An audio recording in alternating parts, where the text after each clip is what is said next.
Hello friends, welcome back to our channel. Friends, आज का video बड़ा ही इंटरेस्टिंग होने वाला है क्योंकि आज हम लेके आए हैं वो सीरीज जिसमें हम लोगों ने रिप्रोडक्शन इन फ्लावरिंग प्लांट के सारे वीडियो जो चले हैं उसके बाद का टॉपिक। तो पिछले वीडियो में हमने सारे जितने भी स्ट्रक्चर ऑफ पॉलिन ग्रेन था उसके बारे में पढ़े थे, डिस्पर्जन पढ़े थे कि अगर किसी पॉलन सेक में यानी एंथर में अगर पॉलिन ग्रेन अगर मैच्योर हो जाता है तो कैसे वो पॉलिन ग्रेन से फट के बाहर आता है, फिर वो कैसा दिखता है, उसके बाद की प्रोसेस क्या होती है। अब हम लोग क्या करना है, अब समझना ये है, हम सभी जानते हैं कि जो पॉलिन ग्रेन होता है वो एक प्लांट्स के फ्लावर्स से निकलकर, एंथर से निकलकर किसी दूसरे फ्लावर पर या उसी फ्लावर के स्टिग्मा पर जाकर चला जाता है, जो कि पॉलिनेशन की प्रोसेस होती है। पर पॉलिनेशन होने के लिए उस पॉलिन ग्रेन में यानी मेल गैमेटोफाइट्स में या यूं कह सकते हैं माइक्रोस्कोप स्पोर में कुछ चेंजेस होती हैं। उन चेंजेस को हम लोग को पढ़ना है। तो आज हम लोग का जो टॉपिक है वो है डेवलपमेंट ऑफ मेल गैमेटोफाइट। तो डेवलपमेंट ऑफ मेल गैमेटोफाइट क्या होता है, इसको टू मेजर पार्ट्स में बांटे गए हैं, जिसको हम लोग कहते हैं प्री पॉलिनेशन डेवलपमेंट और एक होता है पोस्ट पॉलिनेशन डेवलपमेंट। आज की वीडियो में हम केवल और केवल प्री पॉलिनेशन स्टेज या डेवलपमेंट के बारे में पढ़ेंगे। लेटर ऑन नेक्स्ट वीडियो में हम लोग क्या करेंगे, पोस्ट के बारे में पढ़ेंगे, यानी अगर कोई पॉलिन ग्रेन स्टिग्मा पर जाने से पहले क्या चेंजेस होती हैं और पहुंच जाएगा तो उसके अंदर क्या चेंजेस होती हैं पॉलिन ग्रेन के अंदर। तो पहुंचने से पहले की स्टेजेस को आज हम लोग पढ़ेंगे और नेक्स्ट वीडियो में हम लोग पहुंचने के बाद में डेवलपमेंट क्या होता है उसके बारे में पढ़ेंगे।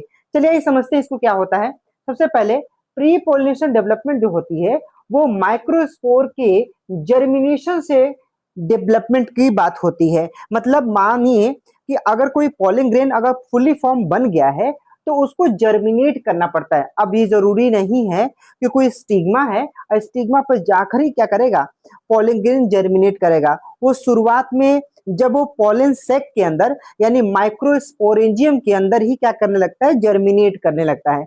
जर्मिनेट करने का मतलब क्या है, जर्मिनेट करके वो दो तरीके के न्यूक्लियस का डिवीजन करता है। आपको पता है कि ये है हमारा जो है पॉलिन ग्रेन है, तो शुरुआत में एक ही न्यूक्लियस होता है।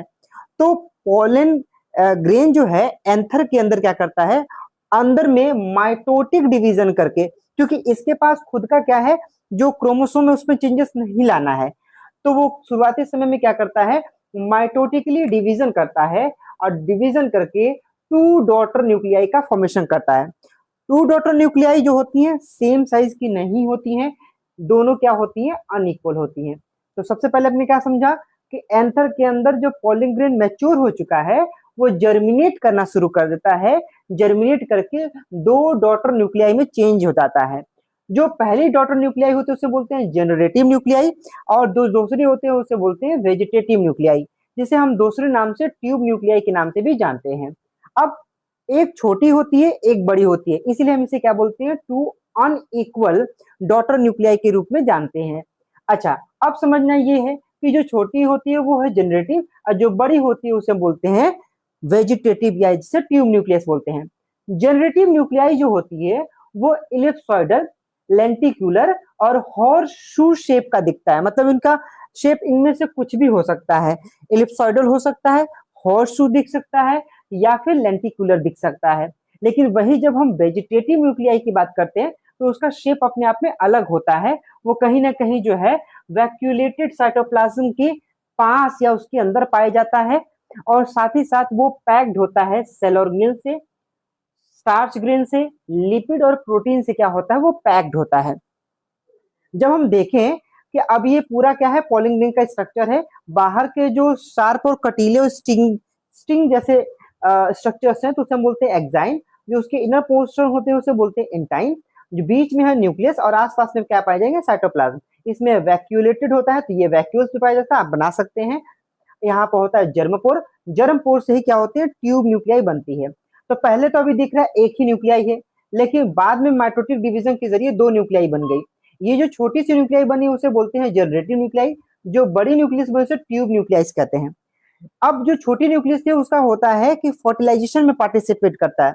अब हमें आगे इसके बारे में जरूर बताएंगे, जिसमें हम डिस्कस करेंगे कि किसी भी ओव्यूल के अंदर जो ओवा होता है उससे जनरेटिव न्यूक्लियस कैसे फ्यूज होता है। ठीक है, अब जो है आगे आप देख रहे हैं कि ये जो है ट्यूब न्यूक्लियाई आपस में कन्वर्ट हो गया, किसमें कन्वर्ट हो गया, ट्यूब जैसे, नली जैसा दिखने लगा, तो इसलिए इसका नाम हो गया ट्यूब न्यूक्लियस, या हम जिसे हम वेजिटेटिव न्यूक्लियस के नाम से जानते हैं।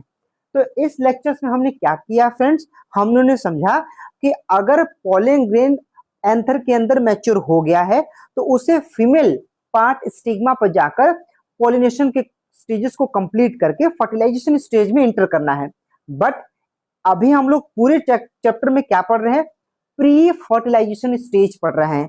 तो प्री फर्टिलाइजेशन स्टेज में ही हमारा आता है डेवलपमेंट ऑफ मेल गैमेटोफाइट्स, और मेल गैमेटोफाइट्स में ही हम लोग को क्या पढ़ना होता है, प्री पॉलिनेशन स्टेजेस या प्री पॉलिनेशन डेवलपमेंट, यानी एंथर के अंदर कैसे पॉलन ग्रेन जर्मिनेट करके दो न्यूक्लियस में कन्वर्ट हो जाता है। एक को हम बोलते हैं वेजिटेटिव और एक को बोलते हैं जनरेटिव। जनरेटिव जो होती है वो छोटी होती है और वेजिटेटिव जो होती है बड़ी होती है। बड़ी जो होती है वो ट्यूब का फॉर्मेशन करती है और जनरेटिव जो है फर्टिलाइजेशन में पार्टिसिपेट करती है। ये स्टेजेस को मैंने डेवलपमेंट बेस पे बताया है। फ्रेंड्स, आपको ये वीडियो कैसी लगी कमेंट सेक्शन में जरूर बताइएगा। चैनल पर नए हो तो चैनल को सब्सक्राइब कर लीजिएगा, क्योंकि हमारी ये जो सीरीज चल रही है, हम लोग को एक पूरा टारगेट है कि हम अंटिल टू दिवाली क्या कर लेंगे, इसे फिनिश कर लेंगे। तो हमारी जो सिलेबस होगी दिवाली से पहले हम लोग फिनिश कर लेंगे, इससे आपका बोर्ड का प्रिपरेशन बहुत सही हो जाएगा। आप जरूर उन स्टूडेंट्स को ये वीडियो शेयर करिए जिनको बहुत जरूरी है, जो कोचिंग के हाई फीसेस को अफोर्ड नहीं कर सकते हैं। चलिए फ्रेंड्स, चलते हैं, क्योंकि अब नेक्स्ट वीडियो में हम लोग पोस्ट पॉलिनेशन डेवलपमेंट के बारे में पढ़ेंगे एक नए वीडियो के साथ। तब तक के लिए thanks for watching and visit again. जय हिंद, वंदे मातरम।